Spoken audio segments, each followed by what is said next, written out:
Okay, so in my second video I'm going to be talking about X-Force number 2, the second appearance of Deadpool.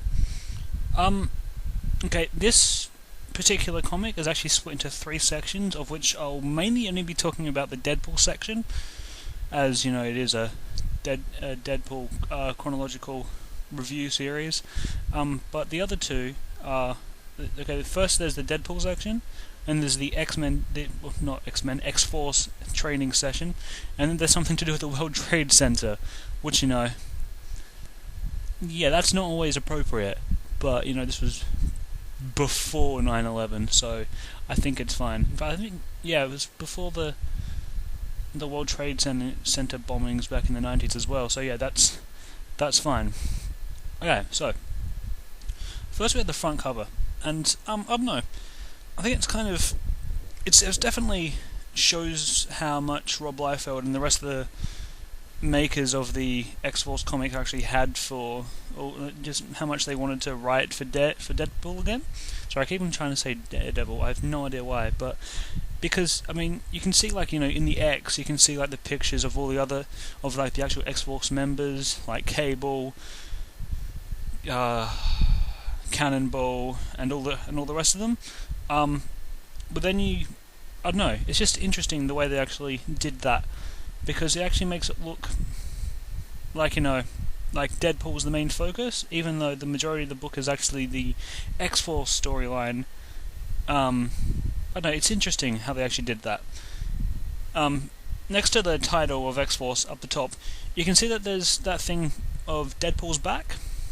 I don't know, just like, and this was his second appearance, so of course, like, I mean, so there must have been huge, like, people going like, oh my god, Deadpool, I really want to see more of that character, in the next one. So basically, super fans would have jumped onto this one if they only read the New Mutants 98, and yeah, I don't know, you can just kind of tell that Liefeld really wanted to write this character again, because of how much, like, just notice he took him on the front cover. Like, he's in the main frame, not the actual people that are actually involved with this book, but him himself.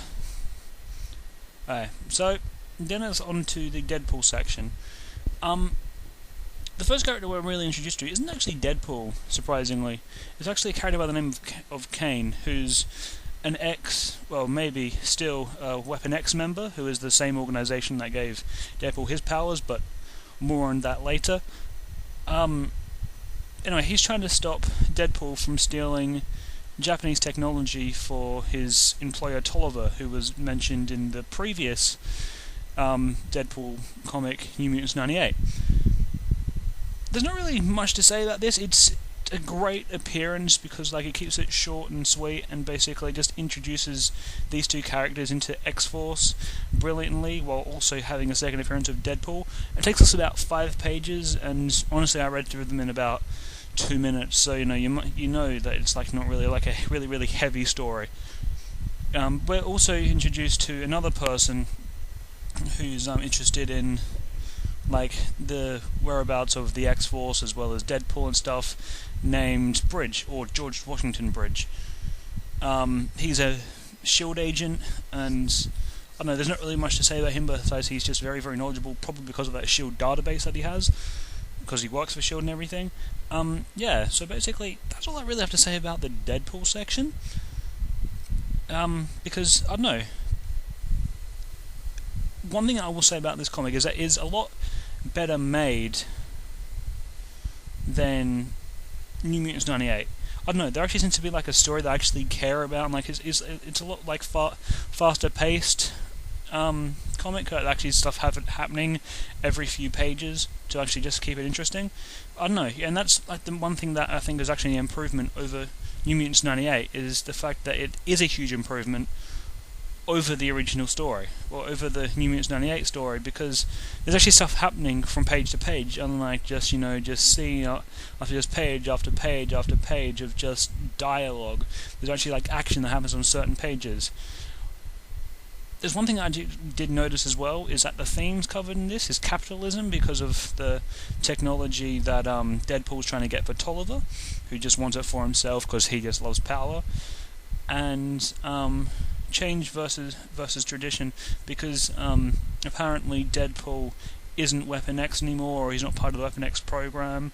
So there's been a few advancements in the Weapon X since Deadpool left, because you actually see Kane has like a arm that keeps on firing out and stuff. So yeah, I don't know, that it is a very interesting section for what it is, and I actually really enjoyed reading it. And I think like if like you're a fan of Deadpool and you want to see like all that stuff, I think this is actually probably worth reading just for that.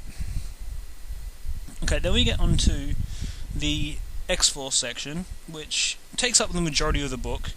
And honestly, I actually think that, I don't know, if it wasn't for the Deadpool section, this is probably one that could actually like stand up and actually be like, oh, you know, this isn't just an appearance of Deadpool. This actually can stand up by itself. Okay, they're in the, I don't even know how to pronounce that, but I'll try. Adinak? I'm sorry. I'm probably gonna get mountains in New York. I'm sorry for any people from New York that might be listening to this. Sorry for butchering the name.